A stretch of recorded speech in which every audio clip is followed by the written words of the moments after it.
एक बार की बात है, किसी नगर में हरिदत्त नाम का ब्राह्मण रहता था। उसके पास खेत थे, लेकिन उनमें ज्यादा पैदावार नहीं होती थी। एक दिन हरिदत्त अपने खेत में एक पेड़ के नीचे सोया हुआ था। जैसे ही हरिदत्त की आंख खुली, उसने देखा कि एक सांप अपना फन फैलाए बैठा हुआ है। ब्राह्मण को एहसास हुआ कि यह कोई साधारण सांप नहीं है, बल्कि कोई देवता है। ब्राह्मण ने निर्णय लिया कि वह आज से इस देवता की पूजा करेगा। हरिदत्त उठा और कहीं से जाकर दूध ले आया।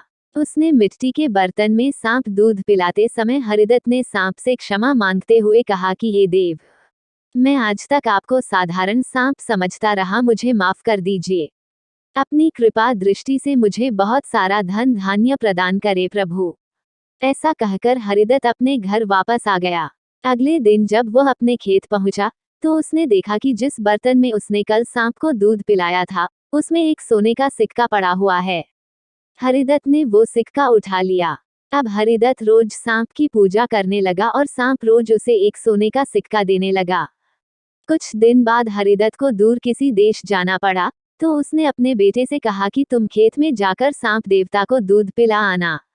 अपने पिता की आज्ञा से हरिदत्त का बेटा खेत में गया और सांप के बर्तन में दूध रखाया।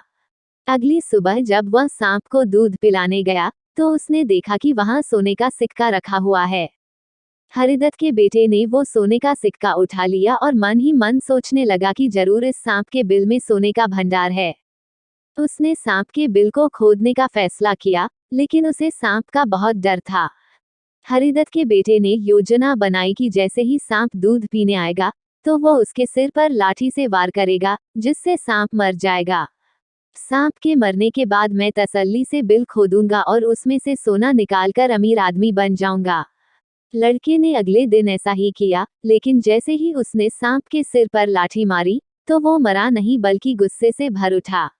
सांप ने क्रोध में लड़के के पैर में अपने विष भरे दांतों से काटा और लड़के की उसी समय मौत हो गई। हरिदत्त जब वापस लौटा, तो उसे यह जानकर बहुत दुख हुआ। कहानी से सीख बच्चों, लालच का फल हमेशा बुरा होता है, इसीलिए कहते हैं कि कभी लालच नहीं करना चाहिए। हमारे पास जो भी हमें उसी से संतोष करना चाहिए और हमेशा परिश्रम करते रहना चाहिए।